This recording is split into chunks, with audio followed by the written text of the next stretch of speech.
Hola a todos, soy Olimpia. Gracias por estar aquí conmigo en este maravilloso lugar llamado la Biblioteca de los Sueños. Y tengo una gran historia que contarles. Pero antes de comenzar, adopta una posición cómoda, respira profunda y relajadamente. Y cuando exhales, libera la tensión en tus hombros.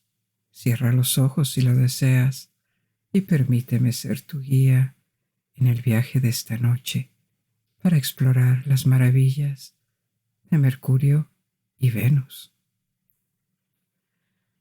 Como de costumbre, hay marcas de tiempo y enlaces en la descripción del video y anclados en el primer comentario a Spotify, Apple Podcast y Amazon Music, entre otros, para escucharlo como desees. Si eres tan amable, suscríbete a mi canal y haz clic en el botón me gusta. Esto ayuda a apoyar el canal y mantenerlo libre de pausas publicitarias. La primera etapa de nuestro viaje comienza cerca del Sol, cerca del planeta más pequeño y rápido del sistema, Mercurio. Mercurio es solo 2 veces más grande que la Luna de la Tierra, y hay satélites que en realidad son más grandes, como Mercurio, como Ganímedes, la luna de Júpiter, o Titán, la luna de Saturno, los cuales exploraremos en una historia futura. Pero Mercurio se considera un planeta porque sigue su propia órbita alrededor del Sol. No es el satélite de otro planeta. Su masa también es mayor que la de cualquiera de estos satélites, porque Mercurio es muy denso, con una densidad similar a la de la Tierra. Se cree que Mercurio está hecho principalmente de metal, 70% de hierro, de hecho, y el resto, alrededor del 30%, material silicato, lo que generalmente llamamos roca. Como vamos a ver, las condiciones en la superficie de Mercurio están fuertemente influenciadas por su proximidad al Sol. Pero, ¿qué tan cerca del Sol está exactamente Mercurio? En promedio, la distancia es de aproximadamente 58 millones de kilómetros o 35 millones de millas. A modo de comparación, el Sol tiene un diámetro de casi 1.4 millones de kilómetros u 865,000 millas, por lo que en realidad no está tan cerca proporcionalmente. Si el Sol fuera del tamaño de una pelota de baloncesto, entonces Mercurio sería un pequeño grano de arena, pero a varios pasos de la pelota de baloncesto. Sin embargo, esto plantea una pregunta. Si Mercurio es comparativamente muy pequeño, pero con una masa enorme, el Sol, después de todo, tiene un enorme pozo de gravedad, que es la cantidad de atracción gravitacional que un objeto en el espacio es capaz de ejercer. ¿Cómo hace Mercurio para mantenerse alejado del Sol en lugar de ser atraído hacia él y tragado entero? Esto nos lleva al tema de la velocidad y las órbitas. Mercurio viaja en el espacio alrededor del Sol a una gran velocidad. Su velocidad es de 48 kilómetros por segundo, unas 30 millas por segundo. En comparación, la Tierra viaja a 30 kilómetros por segundo. La regla general es que cuanto más lejos estén los planetas del Sol, más lentas son sus órbitas. El más lejano, Neptuno, viaja a solo 5.4 kilómetros por segundo, casi 10 veces menos que Mercurio. Y esto no es una coincidencia, porque una órbita resulta de un equilibrio. Hay dos variables principales a considerar en un sistema estelar como el nuestro cuando se trata de órbitas. Está la atracción gravitacional de la enorme masa que está en su centro, que tira del planeta, y luego está la velocidad del objeto, que tiende a alejarlo.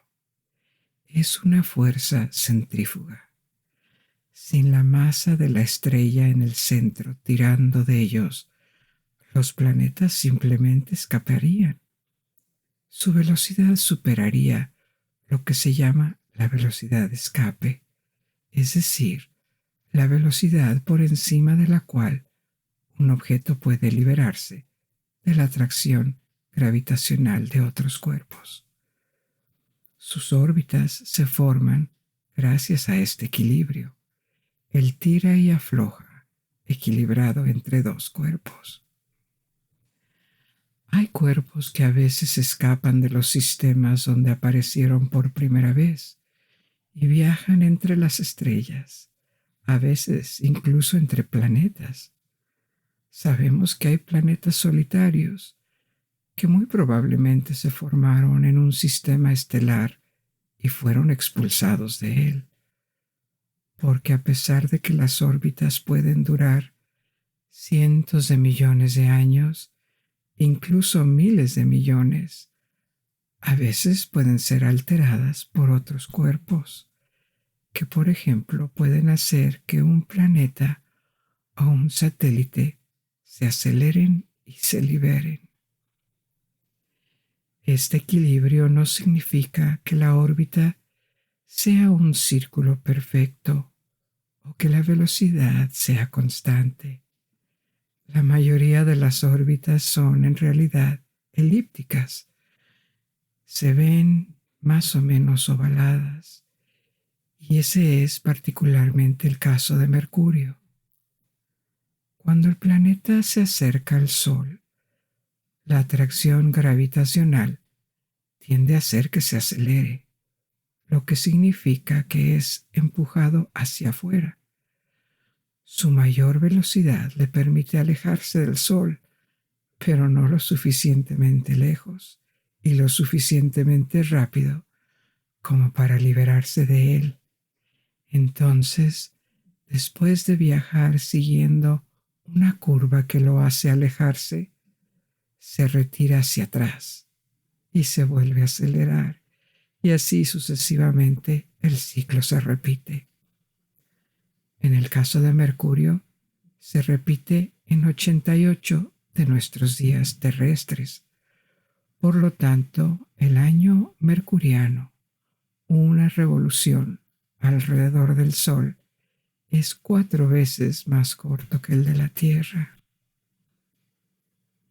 Ahora bien, cuando decimos que planetas como Mercurio giran alrededor del Sol, eso es cierto, pero no es 100% exacto. Alrededor de lo que giran los planetas y todo el sistema, no es la estrella en sí, sino alrededor del centro de masa. El Sol representa más del 99% de esta masa, el 99.8% para ser precisos, por lo que obviamente determina muy fuertemente el centro de masa. Pero el verdadero centro de masa en el sistema no es el centro del Sol. Cada planeta también tiene un poco de atracción gravitacional y arrastra el centro de masa hacia él. De estas influencias planetarias, la más importante de nuestro sistema solar es, por mucho, Júpiter, porque es el planeta más grande, De hecho, Júpiter es más masivo que todos los demás planetas juntos. Ahora bien, resulta que el centro de masa está generalmente dentro del Sol, porque los planetas están dispersos a su alrededor, por lo que sus respectivos tirones tienden a anularse entre sí. Pero a veces el centro de masa puede estar fuera del Sol. Si imaginamos un caso extremo, por ejemplo, cuando todos los planetas de nuestro sistema estén en el mismo lado del Sol y como resultado todos tiran más o menos en la misma dirección, lo cual es algo que puede suceder si todos los planetas estuvieran alineados en el mismo lado. El centro de masa podría estar a una distancia de 2 radios solares del Sol o un diámetro. No es mucho en términos galácticos, pero lleva a otra pregunta. ¿Con qué frecuencia, si es que alguna vez, los 8 planetas del sistema solar están alineados en el mismo lado del Sol?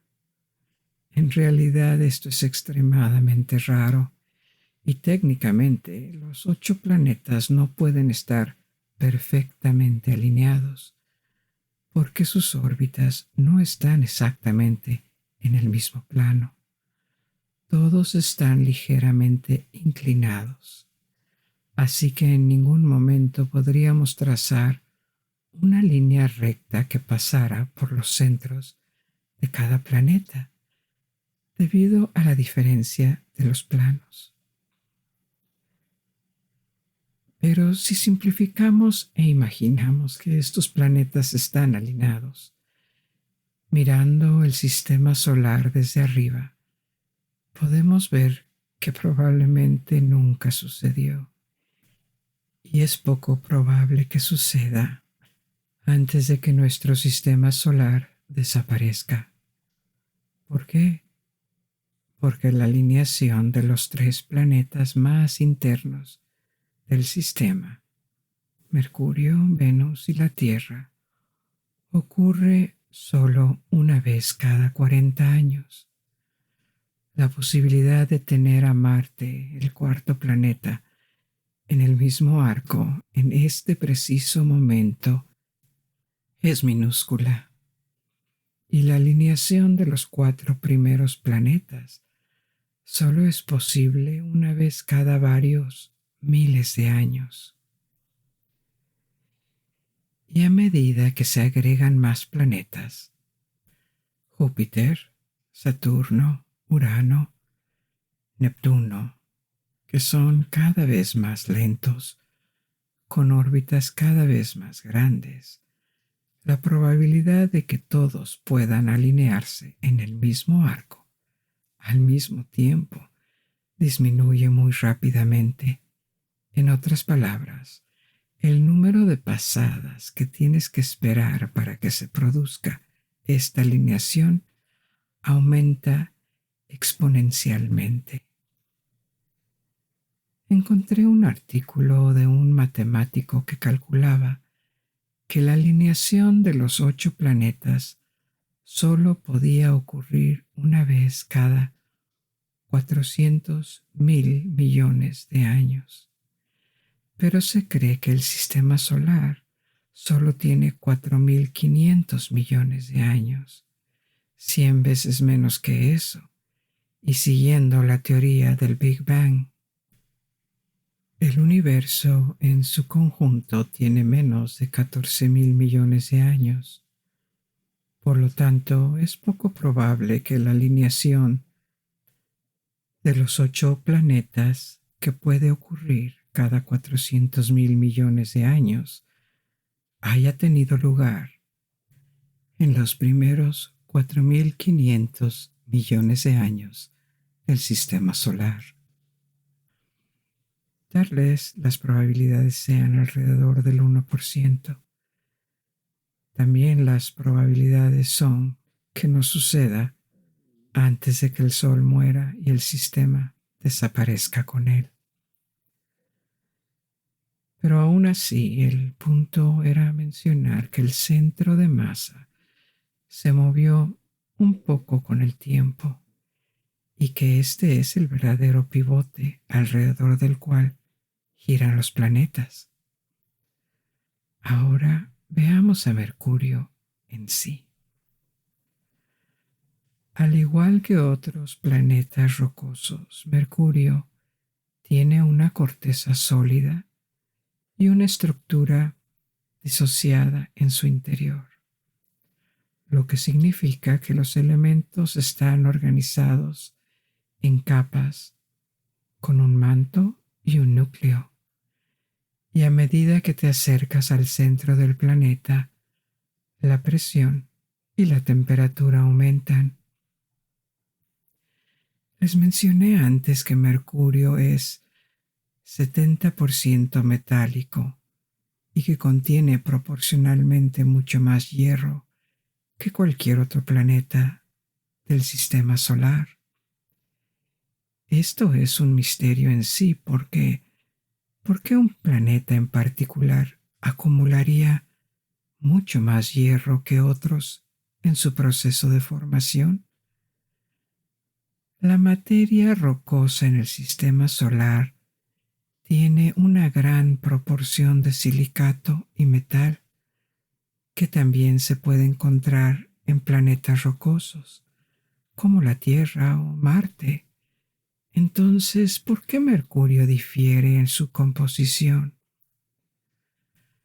La primera teoría para explicar esto, la más aceptada en este momento, es que Mercurio fue una vez más grande de lo que es ahora, hace varios miles de millones de años, y en ese momento su masa habría sido más del doble de su masa actual, con una relación metal-silicato similar a la de otros planetas rocosos.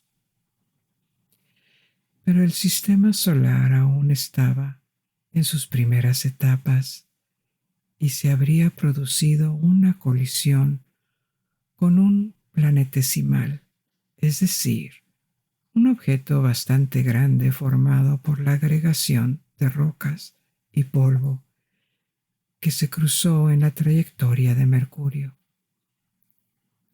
Según los modelos, este planetesimal habría tenido varios miles de kilómetros de diámetro y aproximadamente una sexta parte de la masa de Mercurio. La colisión entre los dos objetos habría sido cataclísmica y habría despojado gran parte de la corteza y el manto originales de Mercurio, es decir, sus componentes rocosos. Por lo tanto, Mercurio, como resultado, sería tan rico en metal, no porque atrajera más hierro que otros planetas, sino porque solía ser un planeta más grande que perdió gran parte de su roca y conservó su metal. Pero esto es solo una hipótesis, y hay otras. La segunda tiene el mismo punto de partida. Mercurio era más del doble de masivo en las primeras etapas de nuestro sistema solar de lo que es hoy. Pero la pérdida de su material rocoso no habría provenido de la colisión, sino más bien de la actividad solar. El protosol, que aún se estaba formando, habría sido más grande que el actual. Su gravitación hizo que se contrajera a su tamaño actual durante millones de años. Por lo tanto, el Sol habría sido más grande en ese momento y como resultado, las temperaturas cerca de Mercurio habrían estado alrededor de varios miles de grados. Esto habría vaporizado la roca en la superficie de Mercurio, formando una atmósfera de vapor de roca. Y esta atmósfera se habría perdido, arrastrada por el viento solar, es decir, la corriente de partículas que produce el Sol. Por lo tanto, esta es otra posible explicación para la pérdida de la roca de Mercurio, que explicaría por qué contiene tanto metal proporcionalmente. La tercera hipótesis propone que Mercurio se formó como un planeta rico en metales desde el principio, debido a su proximidad al Sol. La enorme nube de gas que se habría convertido en el Sol habría causado el arrastre de las partículas a partir de las cuales se estaba formando Mercurio, se estaba acumulando. Esto habría hecho que las partículas más ligeras fueran expulsadas y tragadas por el Sol en lugar de ser recogidas por Mercurio, mientras que las partículas metálicas más pesadas habrían permanecido disponibles, y como resultado Mercurio habría terminado con más metal que roca en su estructura. En cualquier caso, esto sucedió hace varios miles de millones de años, y hoy Mercurio presenta una superficie similar en apariencia a la de la Luna, con grandes llanuras y una gran cantidad de cráteres, lo que siempre indica que el cuerpo está geológicamente inactivo. El material de la superficie no se renueva por el vulcanismo o la tectónica de placas, como en la Tierra, sino que permanece estático y solo los impactos de asteroides pueden modificar su apariencia. Debido a la proximidad al Sol, tiene sentido anticipar altas temperaturas en la superficie de Mercurio, y de hecho este es el caso, pero solo en las partes que están directamente expuestas al Sol. Mercurio también puede ser un lugar intensamente frío. Cerca de su ecuador y durante el día, en el lado del planeta expuesto a la luz solar, la temperatura aumenta hasta 700 grados Kelvin, que es aproximadamente 800 grados Fahrenheit y más de 400 grados Celsius o centígrados, aproximadamente el doble de la temperatura de un horno de cocina. Pero las mismas regiones por la noche, cuando se sumergen en la oscuridad, caen a solo 100 grados Kelvin, lo que equivale a menos 288 Fahrenheit o menos 173 grados Celsius, es decir, lo suficientemente frío como para congelar el agua al instante. Les contaré en otra historia sobre las condiciones en Marte, que son duras, pero casi acogedoras en comparación con Mercurio. Y lo que hace que Mercurio sea aún más inhóspito es que un día o una noche duran mucho tiempo en el planeta. El planeta gira rápidamente alrededor del Sol, como te dije antes, cada 88 días. Pero gira muy lentamente sobre su eje, de manera que está bloqueado al Sol. Cada vez que el planeta completa 2 revoluciones, 2 órbitas alrededor del Sol, es decir, 2 años mercurianos, el planeta gira solo 3 veces sobre su eje. A modo de comparación, cuando la Tierra completa 2 órbitas, 2 años terrestres, gira más de 700 veces sobre su eje, pero Mercurio solo 3 veces. Es muy lento en rotación. Otra forma de decir esto es que un solo día en Mercurio es la misma cantidad de tiempo que 58 días terrestres, lo que también significa que cualquier punto en el ecuador de Mercurio puede permanecer expuesto al Sol durante mucho tiempo o durante un tiempo igualmente largo permanecer en la oscuridad.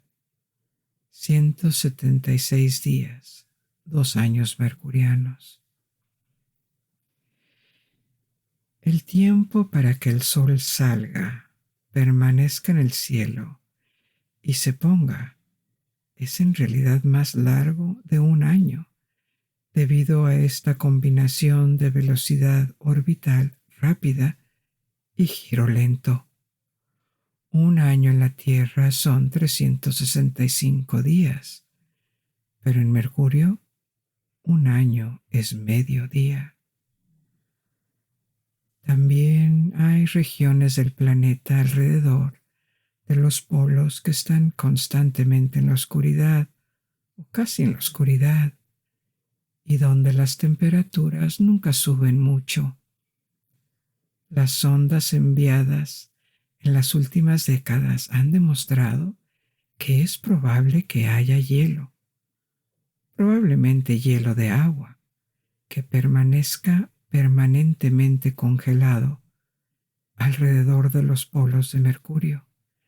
Esto demuestra que a pesar de su proximidad al Sol, el planeta no es un desierto ardiente de llanuras y cráteres. El planeta más caliente del sistema solar en realidad no es Mercurio, sino Venus. Si Mercurio te parece hostil, espera a Venus porque es peor. Así que continuemos con nuestro viaje hacia nuestro segundo destino, que también es el segundo planeta desde el Sol en nuestro sistema solar. A primera vista, Venus y la Tierra parecen planetas gemelos, casi del mismo tamaño. La Tierra es un poco más grande. Los dos planetas no están tan alejados y, de hecho, puede haber habido un momento en el pasado lejano en que Venus se parecía más a la Tierra que en la actualidad. Pero hoy en día las condiciones en sus superficies no podrían ser más diferentes. Vimos antes que Mercurio está a poco más de 36 millones de millas del Sol, lo cual es solo un promedio, por supuesto, porque su óptica es elíptica. Venus, en comparación, está a casi 109 millones de kilómetros, 68 millones de millas de distancia, casi el doble de distancia. La órbita de Venus ocurre entre el Sol y la órbita de la Tierra, y esto significa que visto desde la Tierra, Venus nunca está muy lejos del Sol, y cuando no está oculto por la luz del Sol, no es difícil de ver.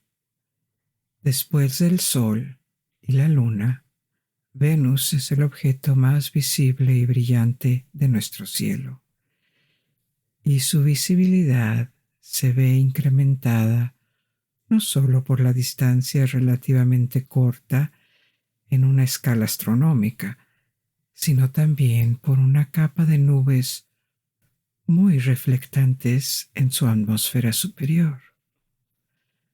Mercurio, la Luna o Marte apenas tienen atmósfera en comparación con la Tierra, pero Venus, por otro lado, tiene la atmósfera más gruesa y densa de todos los cuerpos rocosos del sistema solar.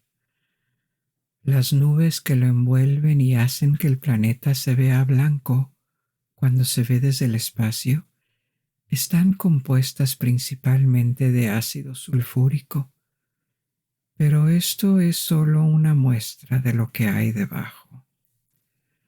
La atmósfera en la superficie de Venus es tan densa que la presión es más de 90 veces mayor que en la Tierra.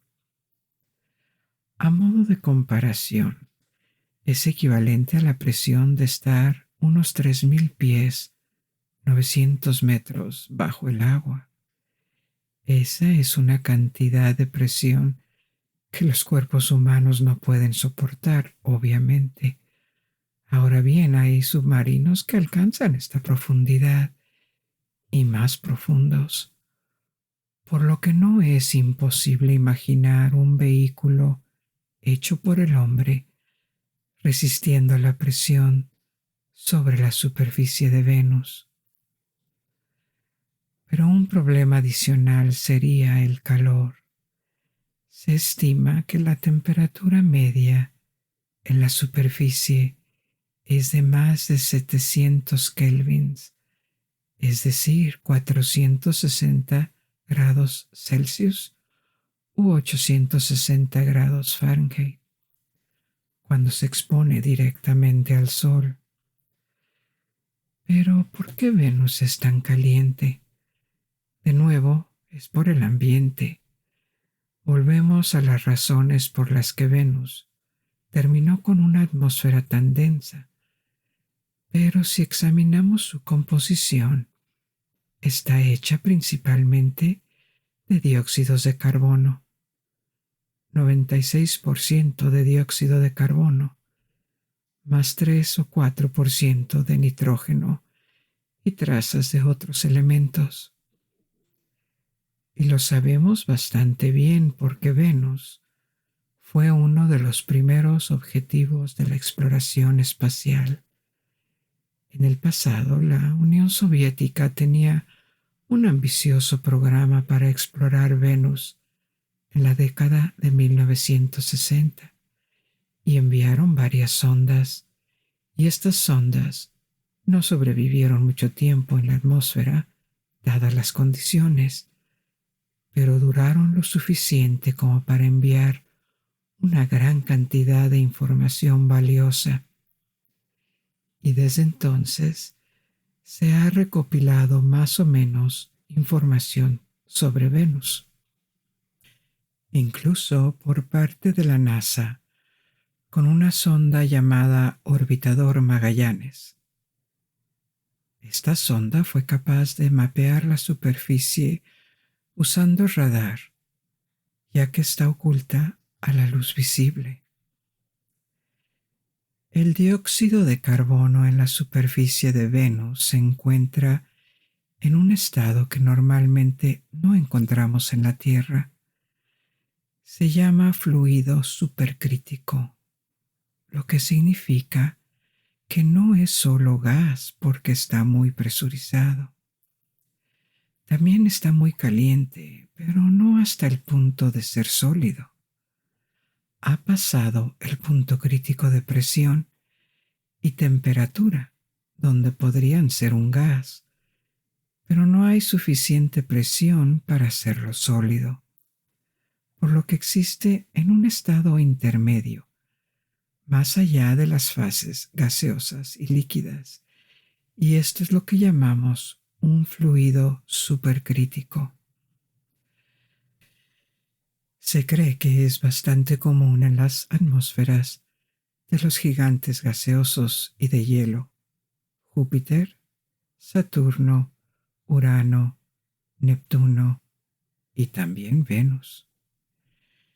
En la Tierra, sin embargo, los fluidos supercríticos normalmente no ocurren naturalmente debido a un conjunto diferente de condiciones, excepto tal vez por el agua en la salida de algunos respiraderos hidrotermales. Los respiraderos hidrotermales son como chimeneas naturales que expulsan agua muy caliente que se calienta por la temperatura del manto terrestre. Esta agua está muy caliente, varios cientos de grados, cuando sale por el respiradero. Por lo tanto, si este fluido sobrecalentado fuera expulsado a la superficie de la Tierra, sería vapor. Pero a estas profundidades no puede ser vapor porque hay demasiada presión. Estos respiraderos están a gran profundidad bajo el agua. Este fluido tampoco puede ser solo líquido. Está muy caliente para eso y al mismo tiempo no hay suficiente presión para hacerlo sólido, para convertirlo en hielo. Así que en cambio, como en la superficie de Venus, está en un estado supercrítico. Sin embargo, esto no dura mucho porque una vez que se expulsa, el agua circundante, mucho más fría, se enfría rápidamente y se convierte en un líquido. Es difícil imaginar la textura de un fluido supercrítico. No estamos acostumbrados en absoluto, pero en cualquier caso, no quisiéramos experimentarlo porque si sumergiéramos una mano en un fluido supercrítico, nuestra mano se quemaría y aplastaría al mismo tiempo. Esto te da una idea del tipo de entorno en la superficie de Venus. Y la atmósfera de Venus también es responsable del calor. Es tan denso que no deja escapar el calor. Crea un efecto de invernadero masivo y extremo, el más fuerte que conocemos en el sistema solar. Venus no se formó con una atmósfera tan espesa. Por lo general, los gases que componen la atmósfera de un planeta rocoso pueden provenir del impacto de un asteroide. Se liberan y permanecen debido a la gravitación o de la desgasificación de la corteza y el manto del planeta, que es cuando se libera gas en la superficie, generalmente lo que sucede con la actividad volcánica. Esta atmósfera permanece en su lugar alrededor del planeta cuando el planeta es lo suficientemente masivo como para retenerla debido a la gravitación, y cuando no es arrastrada o expulsada al espacio por colisiones o por el viento solar.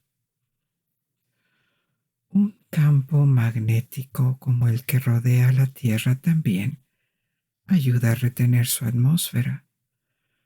Venus no tiene un campo magnético, por lo que la gravitación explica cómo la atmósfera es capaz de permanecer con el planeta. La Tierra y Venus tienen masas similares. Ya mencionamos que la Tierra es un poco más masiva, por lo que también tienen tirones gravitatorios bastante similares. Dado este conjunto de condiciones, ¿cómo terminó Venus con una atmósfera aplastante cuando la Tierra no lo hizo? Estas son solo hipótesis, pero los estudios han sugerido que hace varios miles de millones de años, Venus podría haber tenido una atmósfera similar a la atmósfera primitiva de la Tierra. En estas condiciones podría haber habido cantidades sustanciales de agua líquida en la superficie. ¿Y por qué no? La vida podría haber aparecido en estos océanos si existieran.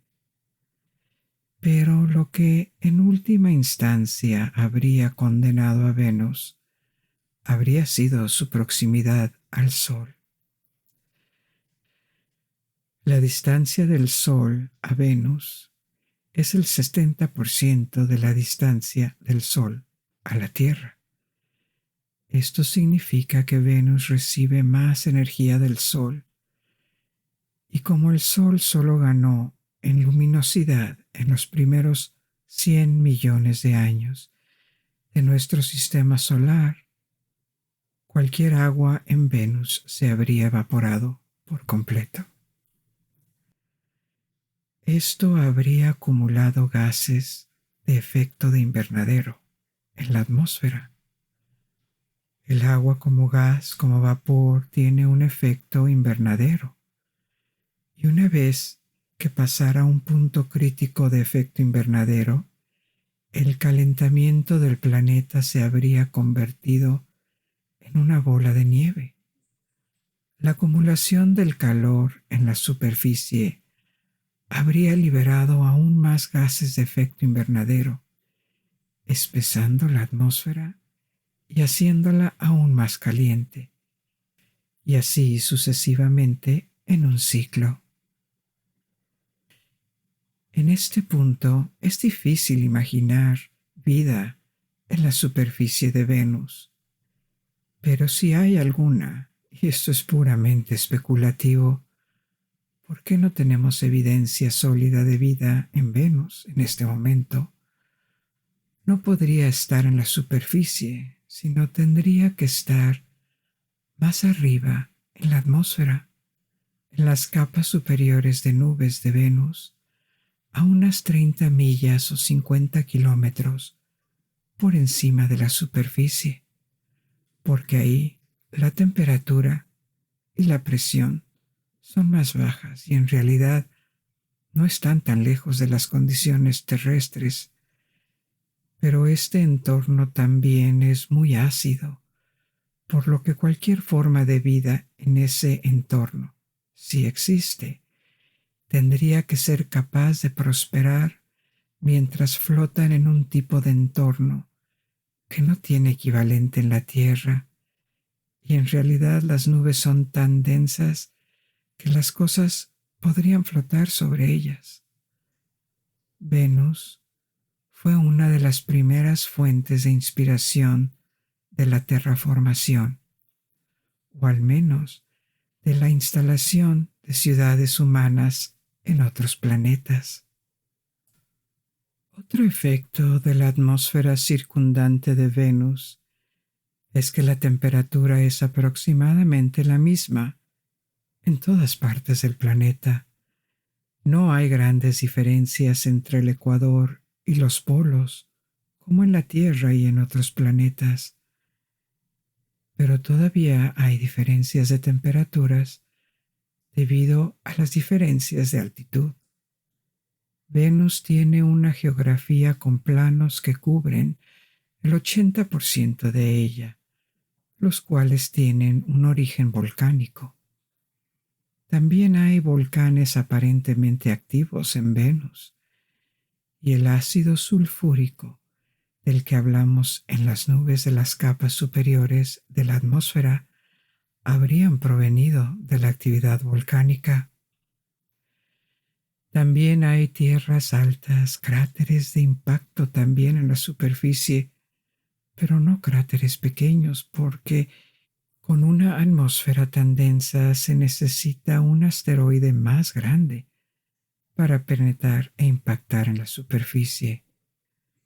Muchos meteoritos como los que a veces golpean la superficie de la Tierra serían destruidos, vaporizados, mucho antes de impactar en Venus.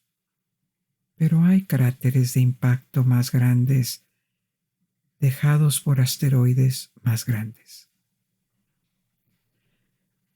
Las imágenes que tenemos de la superficie de Venus no son fotografías reales, son mapas de radio que han sido coloreados en falso color, pero aún así nos dan una idea bastante buena de cómo se ve la superficie.